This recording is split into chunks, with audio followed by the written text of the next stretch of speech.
An 8-year-old girl's simple question silenced a crowded town hall and left Donald Trump sharing a deeply personal story about faith, loss, and redemption.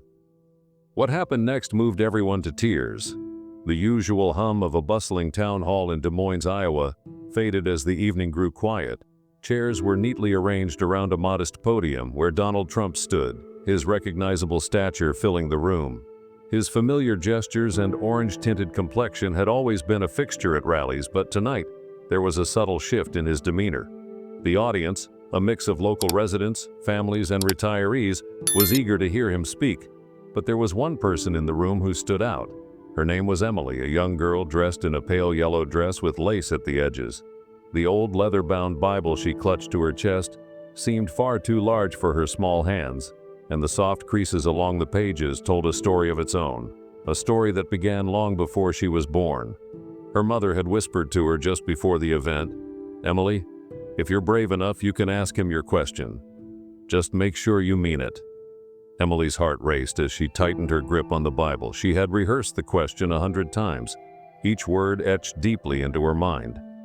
This was not a question that came from innocent curiosity.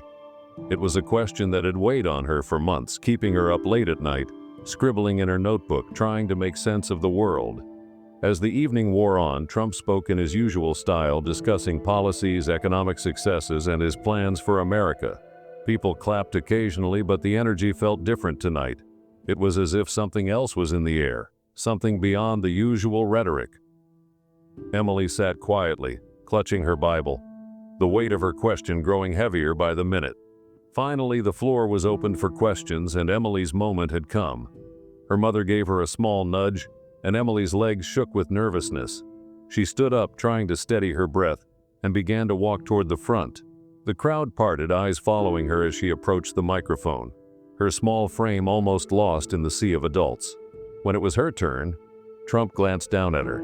His usual bravado seemed to soften as he looked at her small, earnest face. "And what's your question, young lady?" he asked, his voice surprisingly gentle. Emily swallowed hard. The question that had been stuck in her mind for so long now found its way to her lips. "Mr. Trump, and what does God mean to you?" Her voice trembled slightly, but there was a raw honesty in it that cut through the silence of the room. The room went dead silent. Even the faint creaking of chairs seemed to stop. Everyone's eyes were locked on Emily and then to Trump. The simplicity and depth of her question hung in the air, creating a pause that felt like it lasted forever. For a man who was known for his quick responses, the silence felt almost uncomfortable, but in that silence something unexpected happened. Trump stood still, his eyes briefly drifting to the Bible in Emily's hands. For a moment, his usual confidence seemed to falter. He took a deep breath, visibly weighing his response. The crowd was still waiting for the words that would break the silence. Finally, Trump spoke, his voice lower than usual. "That's a big question," he began, his words steady but thoughtful. "And I'll tell you this, it's not one I've always had the answer to." The evening had unfolded much like any other political gathering. The sound of clinking chairs and hushed conversations filled the air, as the audience eagerly awaited their chance to ask questions. But amidst the crowd, a soft presence lingered. Hannah, a quiet figure in the sea of adults. She sat there with her small hands clenched tightly around a well-worn Bible, its edges frayed from years of use, a cherished gift passed down from her grandmother. Hannah, despite her small stature, seemed older than her years. Her mother had whispered to her earlier, "Remember, honey, this is your moment. If you feel brave enough, ask him what's in your heart." Hannah nodded, though her heart raced. Her tiny fingers traced the words on the Bible's cover as she rehearsed her question in her mind over and over. She hadn't just come to ask a politician about the usual topics, policies, or national issues. No. Hannah's question had been pressing on her heart for months, heavy with a weight she couldn't shake. She wanted to know something much deeper, something that wasn't about politics, but about life, loss, and faith. As the evening stretched on, Donald Trump spoke as he always did, about America's future, his achievements, and his vision. But as the crowd clapped and nodded, there was an unspoken emptiness in the room. The usual fervor was absent. Hannah's heart thumped in her chest as the question and answer session began. She remained still, her eyes downcast, unsure of whether she had the courage to speak. But then, her mother gently nudged her, and Hannah knew this was her moment. With a deep breath, she stood. Her small frame trembled under the weight of everyone's gaze as she made her way to the microphone. Her knees felt weak, but she didn't waver. The crowd parted for her as she stepped forward. Her tiny figure clutching the Bible tightly drew attention. Whispers rippled through the audience. A young girl, asking something important. When it was her turn, Donald Trump looked down at her, his sharp gaze softening for a brief moment. "Well, what's your question, young lady?" he asked, his voice unexpectedly gentle. Hannah's hand shook, but her voice remained steady as she spoke. "Mr. Trump, what does God mean to you?" The room instantly fell silent. It wasn't just the question, it was the purity of it, the simplicity yet depth of the inquiry. Trump stood frozen for a moment, his usual rapid-fire responses held in check. There was a softness in his eyes as he looked from the girl to the Bible clutched in her hands. The room waited, holding its breath. For someone who had built a career on quick-witted responses and bold declarations, Trump's silence was deafening. But in that moment, the entire crowd seemed to lean in, waiting for him to speak, waiting to hear the answer to the question that none of them had dared ask themselves. The silence in the room felt heavy, almost as if time itself had come to a standstill. Donald Trump, standing at the podium, seemed lost in thought. His usual bravado had slipped away, replaced by a quiet vulnerability. The audience held their breath, sensing that this moment was about to unfold in a way none of them expected. Hannah, standing there, waiting for an answer, felt her heart race. Her small hands gripped the Bible tighter, as if it were the only thing keeping her grounded in that sea of uncertainty. She had no idea what kind of response she would get, but she knew she had asked something that mattered. Trump's voice finally broke the stillness. "You know, that's a question that means a lot to me," he began, his tone slower than usual, more reflective. "It's not something I've been asked often, but it's something I've thought about a lot." The room seemed to lean in even closer. The crowd, accustomed to hearing Trump speak about his business ventures, politics, and policies, now found themselves listening to something more personal, something real. He paused for a moment, glancing over at the crowd before his gaze softened, turning back to Hannah. "When I was younger, I didn't think much about God," he continued. "I thought I had everything figured out. I had success, wealth, and a life that seemed perfect on the outside. But I soon realized that all the material things didn't give me peace. They didn't fill the emptiness inside." A hush fell over the crowd as they realized this wasn't just a politician speaking. It was a man who had faced struggles, losses, and had come to terms with his own humanity. "I've lost people I loved," Trump continued, his voice cracking slightly. "People who meant everything to me. And in those moments of pain, when the world seemed dark and uncertain, that's when I really started to understand the importance of faith, of believing in something greater than myself." Hannah stood motionless, her eyes wide as she listened to every word. She had asked the question out of innocence, never expecting such an honest, heartfelt answer. But there was something in his words that resonated deeply within her. It was as though, in that brief exchange, she had touched something sacred, a truth that transcended political lines, age, or status. The room, once filled with casual chatter and distant conversations, now hung in reverence. The people in that crowded town hall from all walks of life had heard something that spoke to their hearts. It was the honesty in Trump's voice, the raw emotion behind his words that moved them. Even the reporters who had been scribbling notes paused, sensing the weight of this moment. Hannah's eyes shimmered as she looked up at him.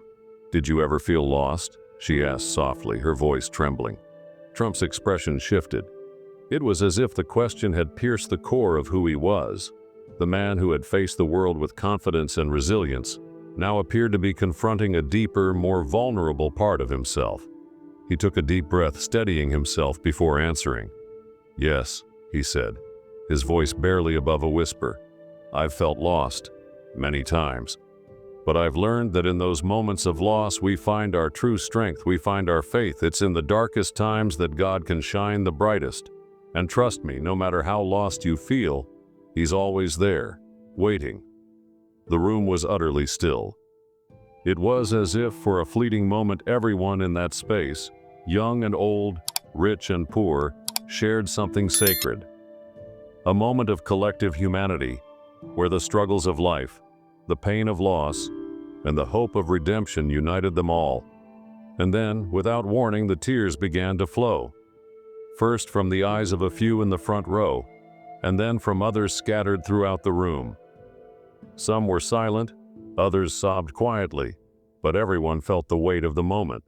Hannah's question had done what no political speech or policy debate could have done. It had opened hearts, healed wounds, and reminded everyone that faith, in its purest form, was about connection. Connection to each other, to something greater, and to the strength found in the most difficult of times. The tears didn't stop. The entire room seemed to be in a shared moment of reflection and emotion. Some of the older faces, hardened by years of struggle and experience, wiped their eyes in disbelief. They were no longer just hearing words. They were feeling them deep in their souls. The weight of those few minutes had bridged a gap that even the most seasoned orators could never cross. As the silence stretched on, Donald Trump seemed to regain his composure, but his voice, though steady, was still filled with a tenderness that was rare.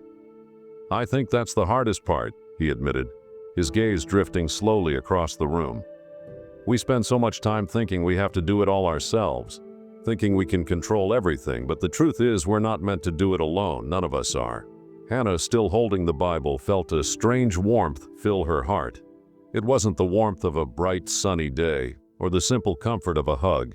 It was something deeper, something that spoke of connection, of understanding, of a shared truth that transcended all the noise of the world. She had asked a question so simple, so pure, but what had come from it was so much more than she could have imagined. "You don't have to be perfect," Trump continued, his voice growing softer. "I've made mistakes, countless mistakes. I've lost people I loved. I've stumbled and fallen. But through it all, I learned that redemption is real. It's there for all of us, no matter where we've been or what we've done. Faith is what pulls us up when we can't stand on our own. And when we finally open our hearts, that's when we begin to heal." The room was no longer a place of politics or policy. It was a sanctuary. People had come for answers, and in a way, they had received them, not in the form of political rhetoric, but in the form of humanity. The power of vulnerability, the strength of faith, the beauty of shared redemption.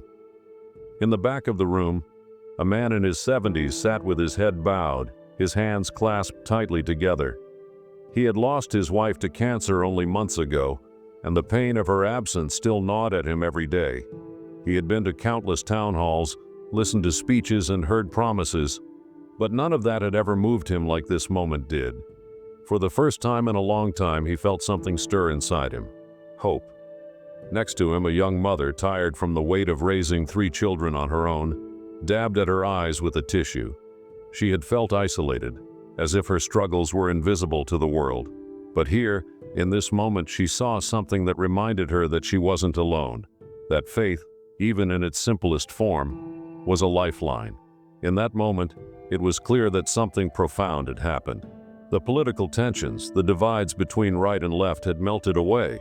What remained was the essence of what it means to be human, the pain, the hope, the need for connection, and the unshakable belief that there is more to life than just surviving. It's about redemption, healing, and grace. Hannah's question had, in its innocence, become a catalyst. It was no longer just a question. It was the spark that ignited a flame of unity, healing, and shared understanding.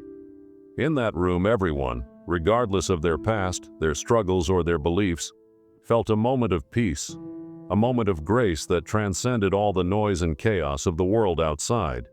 As the audience began to slowly rise from their seats, wiping away tears and exchanging quiet nods, the weight of what had just occurred was felt by all.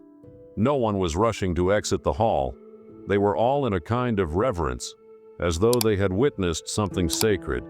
Hannah, standing at the front, still holding the Bible close to her chest, felt something stir deep inside her.